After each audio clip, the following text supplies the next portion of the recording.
रामायण कथा भाग 107। श्रीमद् गोस्वामी तुलसीदास जी द्वारा लिखित श्री रामचरितमानस लंका कांड।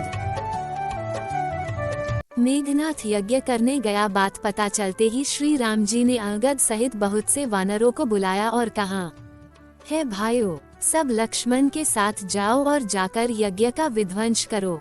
हे लक्ष्मण, संग्राम में तुम उसे मारना। देवताओं को भयभीत देखकर मुझे बड़ा दुख है। हे भाई सुनो, उसको ऐसे बल और बुद्धि के उपाय से मारना कि जिससे उस निशाचर का नाश हो जाए। हे जामवंत, सुग्रीव और विभीषण, तुम तीनों सेना समेत लक्ष्मण के साथ रहना। इस प्रकार जब रघुनाथ जी ने आज्ञा दी, तब कमर में तरकश कसकर और धनुष सजाकर रणधीर लक्ष्मण जी प्रभु के प्रताप को हृदय में धारण किए मेघ के समान गरजकर गंभीर वाणी से बोले, मैं आज उस राक्षस को मारे बिना आऊं तो रघुनाथ जी का सेवक ना कहलाओ। यदि सैकड़ों सनकर भी उसकी सहायता करेंगे तो उसे मुझसे बचा नहीं पाएंगे। सबको मैं रघुनाथ जी की दुहाई देता हूँ, आज तो मैं उसे मार ही डालूंगा। श्री रघुनाथ जी के चरणों में सिर नवाकर शेष अवतार लक्ष्मण जी तुरंत चले। उनके साथ अंगद, नल, नील, मायंद और हनुमान आदि उत्तम योद्धा थे। वानरों ने जाकर देखा तो वह बैठा हुआ खून और भैंसे की आहुति दे रहा था। वानरों ने जाकर सब विध्वंस कर दिया। फिर भी जब वह नहीं उठा, तब वे उसकी प्रशंसा करने लगे। इतना करने पर भी नहीं उठा, तब वानरों न उसके बाल पकड़े और लातों से मार मार कर भाग चले। तब वो क्रोध में आकर वानरों के पीछे त्रिशूल लेकर दौड़ा। सब वानर उसे वहां लेकर आए जहां पर लक्ष्मण जी खड़े थे।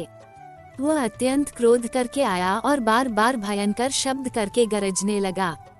मारुति और अंगद भी क्रोध करके गरजे। उसने छाती में त्रिशूल मारकर दोनों को धरती पर गिरा दिया। फिर उसने लक्ष्मण जी पर प्रचंड त्रिशूल छोड़ा। लक्ष्मण जी ने बाण मारकर उसके दो टुकड़े कर दिए। हनुमान जी और अंगद क्रोध करके मेघनाथ को मारने लगे, पर उस पर कोई असर नहीं हो रहा था। ये देखकर वीर लौट गए और वह भयंकर चिंगाड़ करके दौड़ा। उसे काल की तरह आता देखकर लक्ष्मण जी ने भयानक बाण छोड़े।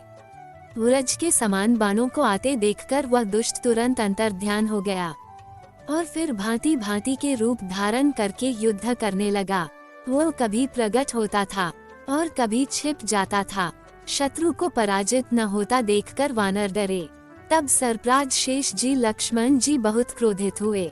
लक्ष्मण जी ने मन में यह विचार दृढ़ किया कि इस पापी को मैं बहुत खेला चुका, अब और अधिक खिलाना अच्छा नहीं है।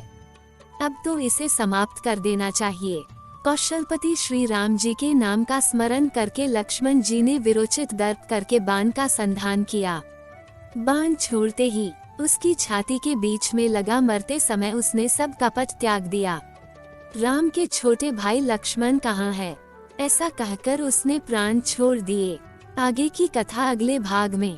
जय श्री राम।